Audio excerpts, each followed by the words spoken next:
ओम, सभी को सादर नमस्ते। और आप सबका आज के इस आर्य समाज के साप्ताहिक सत्संग में, उसके विशेष कार्यक्रम में, संस्कृत संभाषण में बहुत बहुत स्वागत है। हालांकि मैं बहुत ज़्यादा बड़ा क्राउड एक्सपेक्ट कर रही थी कि आज आएगा, और ये बड़ा दुख का विषय है कि हम बहुत कम लोग यहाँ पर आए हैं, परंतु कोई बात नहीं। महर्षि दयानंद ने जब इतना अपना कार्यक्रम चलाया तो शुरू में उनके भी बहुत कम लोग आते थे, परंतु वो रुके नहीं। तो हम तो बहुत छोटी चीज़ है, हमें चलते जाना है।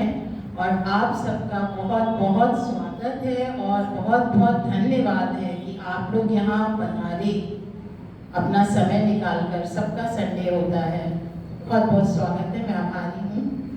जैसा कि हमने बताया था कि आज से हम संस्कृत संभाषण, जो कि स्पीकिंग संस्कृत है, उसका एक परिचय, इंट्रोडक्टरी कोर्स पर चर्चा करेंगे।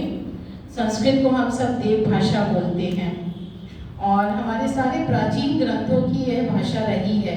और आज से शायद 10-15 पीढ़ी पहले हमारे पूर्वज संस्कृत में ही वार्तालाप करते थे, जन जन की भाषा थी। आज जो सिमट कर केवल 3-4 गाँव में भारत की रह गई है जहाँ लोग संस्कृत में वार्तालाप करते हैं। ये सोचिए कितना बड़ा आर्यवर्त एक भूभाग था, उसकी भाषा थी, और करीब 1000 साल पूर्व शायद संस्कृत राजकीय भाषा ना होकर पर्शियन राष्ट्रीय भाषा बन गई। और आज भी देखिए तो उसके चिन्ह हमें दिखते हैं कि जो वकील, जो आप न्यायालयों में देखिए तो मुझे दक्षिण भारत का पता नहीं, पर उत्तर भारत में इतने सारे उसमें फारसी और उर्दू के शब्द हैं, जो भाषा है कि आप उसको हिंदी समझ के भी नहीं पढ़ पाएंगे। तो आज भाषा जो है संस्कृत बहुत सिमट कर साहित्य की भाषा, ग्रंथों की भाषा रह गई है। हम मंत्रों को संस्कृत में बोल लेते हैं, उनको समझ नहीं पाते। हम आर्य समाजियों को बहुत सारे वैदिक मंत्र याद हैं, हम यहाँ बोल भी रहे थे, पर हमें उनके अर्थ नहीं पता है, हम बोल देते हैं।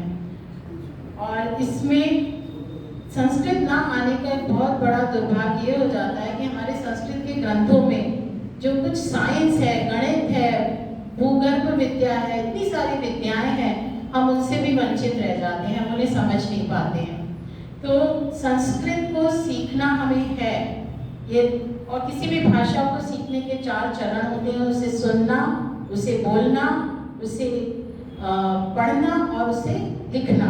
हम पढ़ना काफ़ी करते हैं, हमारे समाज में अध्ययन काफ़ी है लोगों का संस्कृत का, लेकिन हम उसे सुनते, मंत्रों के रूप में सुनते हैं, पर हम सुन नहीं पाते क्योंकि एक एनवायरनमेंट वो नहीं है हमारे पास, और हम उसे बोलते भी नहीं हैं।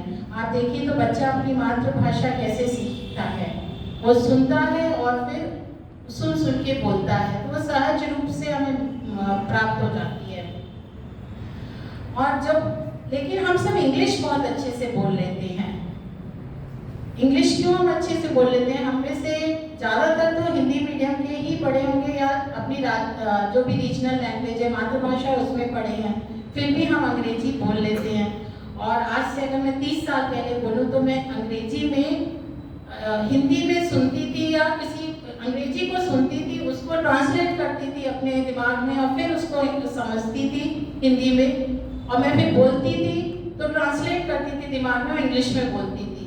पर आज एक ऐसी स्टेज है मेरे पास कि मैं इंग्लिश में ही बोलती हूँ, तो इंग्लिश में ही सोच के बोलती हूँ और इंग्लिश में ही सोच के मैं उसको ग्रहण कर देती हूँ। मुझे संस्कृत हिंदी के माध्यम की ज़रूरत नहीं होती ट्रांसलेशन की अपने दिमाग में। तो ज़रूरत है कि हम संस्कृत में सोच पाएँ। क्या हम संस्कृत में सोच पाते हैं? भ्राता लोग आए हैं, वो जो भी मुझसे संस्कृत में बोल रहे हो मैं समझ पा रही हूँ, पर ट्रांसलेट करके समझ पा रही हूँ, मैं सोच नहीं पा रही हूँ। तो हमें उस स्टेज पे पहुँचना है कि जब हम संस्कृत सुन पाए, बोल पाए, समझ पाए, संस्कृत में सोच पाए।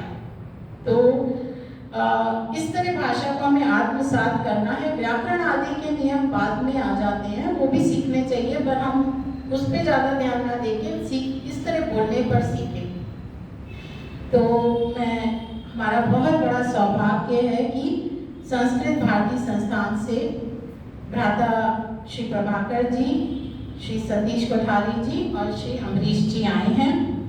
संस्कृत भारती संस्थान का 1981 में संस्कृत के उत्थान के लिए, संस्कृत को जन जन की, समाज की भाषा बनाने के लिए, संभाषण की भाषा बनाने के लिए वो सतत संलग्न है। उनके बहुत सारे कोर्सेज चलते हैं, 10 दिन का शिविर, गीता बेस्ड संस्कृत सिखाने का शिविर, फिर वो करेस्पॉन्डेंस कोर्सेज भी हैं और इस कार्य में लगे हैं कि हमारी जो उच्चतम श्रेष्ठतम भारतीय संस्कृति है वो अगर बच सकती है तो हम सबके संस्कृत सीखने से बचेगी। तो आप सबका इस यज्ञ में, संस्कृत सीखने के यज्ञ में बहुत बहुत स्वागत है। धर्मो रक्षति रक्षितो रक्षिता, धर्म उसी की रक्षा करता है जो धर्म की रक्षा करता है। तो हम जिसकी रक्षा करेंगे, आप पैसों की रक्षा करेंगे तो पता नहीं, पैसे तो आपको नहीं रक्षा करेंगे आपकी, लेकिन अगर आप धर्म की रक्षा करेंगे तो धर्म तो आपकी रक्षा अवश्य करेगा। और संस्कृत की रक्षा हमें अपने स्वार्थ के लिए, अपने उत्थान के लिए अवश्य करनी है।